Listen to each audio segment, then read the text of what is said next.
Hello you guys, welcome back to my channel. If you're new here, my name is Ella Paige. I'm a real estate agent in Northeast Florida, and today I just wanted to chat with you and answer some of the most common questions I get asked when I'm talking to people who are considering moving here to Florida in general, and some of these will be specifically about North Florida.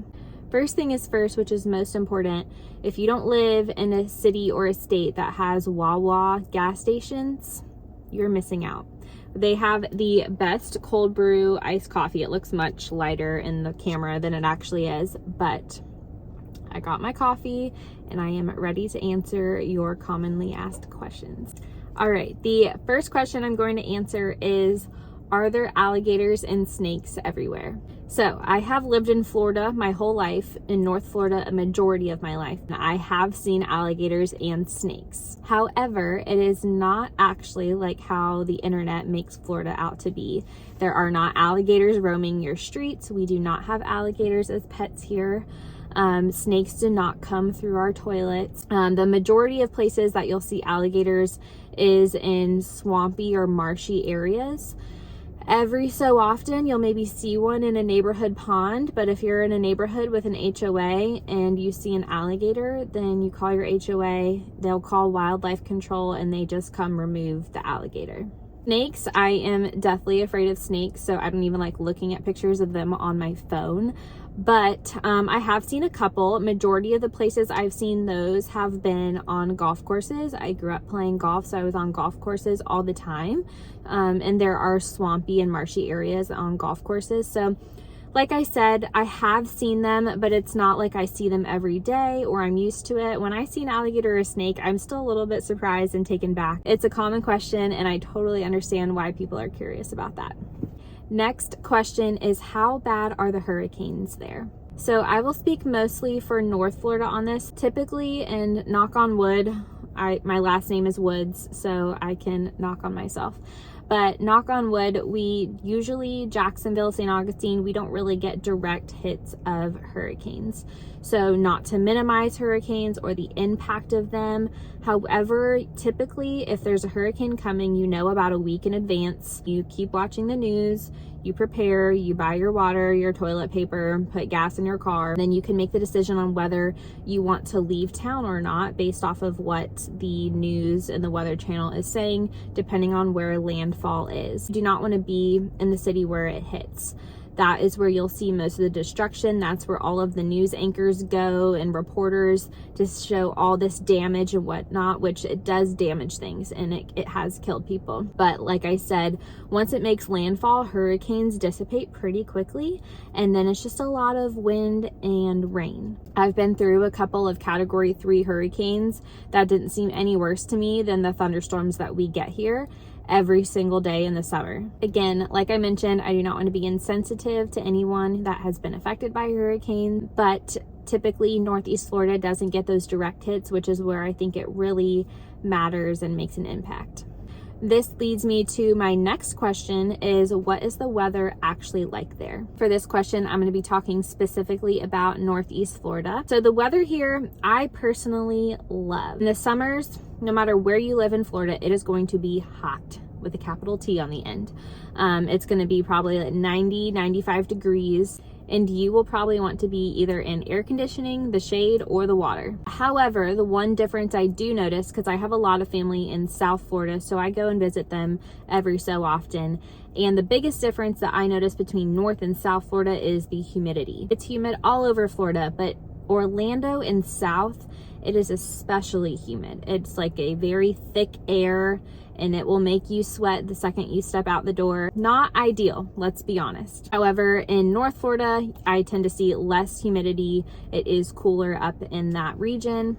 But like I mentioned, in those summer months, we get a lot of thunderstorms despite being called the Sunshine State. So you can always pretty much count on it. Between 2 and 4 p.m. every day during the summer, there's going to be a thunderstorm. So all these dark clouds are going to roll in. It'll lightning, thunder. You don't want to be outside, of course, but it'll roll through in about an hour or maybe 2, and it'll go back to being sunny and beautiful, and everyone just goes on about their day. So I would say that summer weather lasts between May through September. Once you start to hit October, then you start getting highs in the 80s and 70s and lows in the 60s and 70s. Then once you hit November to February is when it starts to be cooler. So we'll see some cold fronts where we get as cold down into the 20s here in North Florida and highs in the 40s. There's been some really cold days. Like this past Christmas, I think was a high of like 28 and was wonderful for Christmas. So we do get cold weather here. It doesn't really snow at all, and the cold doesn't last very long. Like I said, we'll get cold fronts for a week, and then it'll go back to being like highs in the 50s and 60s and lows in the 40s for most of our winter.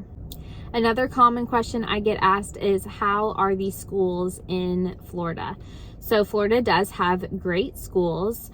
The areas that I serve, St. Johns, Clay County, Duval County, and parts of Nassau County. There is a website called niche.com that I will link below that has great information as far as how good the schools are, what the student to teacher ratio is. That's a great resource. But I will say that most of the schools here are fantastic. In particular, St. Johns and Nassau County have always had great stats and great numbers. So if schools are important to you, that's usually the couple of counties that I would recommend for you to start your search. Another question I commonly get asked is, how expensive is it to live in Florida? So it's different, of course, for all over the state. However, I would say Jacksonville, St. Augustine, Daytona, and the Palm Coast areas are one of the least expensive coastal places to live, so being close to the ocean. Of course, the further inland you go, the less expensive it is to not be that close to the ocean. But South Florida in general is pretty darn expensive compared to the northern parts of Florida. A couple other things to note financially about Florida. So I'm going to list one pro and one con. So the pro, which a lot of people do know, is there's no state income tax here. So it means you get to keep more money in your pocket and not be giving it to the government, which is lovely. However, one of the downfalls I would say financially for living in Florida is we have a real homeowners insurance problem. I would say that it's on its way to being resolved through the laws that are being passed right now. However, the way that the laws are written right now has caused everyone's homeowners insurance to skyrocket over the last decade. So that is a more expensive part of living in Florida compared to other states. Like I said, I believe there is legislation being passed. I have a family member who works on this directly, but it should be getting better over the next couple of years. But if I'm being honest about how it is to live in Florida, that is one issue that all Floridians are dealing with right now. Another question that I get asked a lot is, are Floridians crazy drivers? And the answer is yeah, they really are. I think the further south you go, and of course, the more you are in a city. So if you're in Jacksonville and you're in downtown Orlando or in downtown Tampa, of course, there's more traffic and it's going to be crazier naturally. Everyone goes a solid 80 on the highway. If you're not going 80 or 78 or so, you will be passed. So that's just speaking in general. I promise I'm a safe driver. I'm just not good at parking. But in general, I would say that Floridians are pretty crazy drivers. Another question that I get asked is, what is there to do in Florida? So a lot of our activities, as you may imagine, have to do with being outdoors, because why would you not take advantage of the beautiful weather in this state? So there are tons of things like golfing, tons of water sports. So there's paddle boarding, parasailing, sunset cruises, fishing, boating, jet skiing, you name it. Tons of water sports and activities to do. There's also a lot of farmers markets and arts markets around town. So in both Jacksonville and St. Augustine here, you can find a farmers market pretty much every single weekend. There are tons of parks. We also have a lot of sporting events and concerts. So you're really close to the NFL team, the Jacksonville Jaguars, which go Jags. We have minor league baseball, we have minor league hockey, we have the Players Championship, so it's considered the 5th major for professional golf. That is here in town in Ponte Vedra. So there are tons of things to do here in general, but then there's a lot of things like concerts and sporting events that come here to this town as well.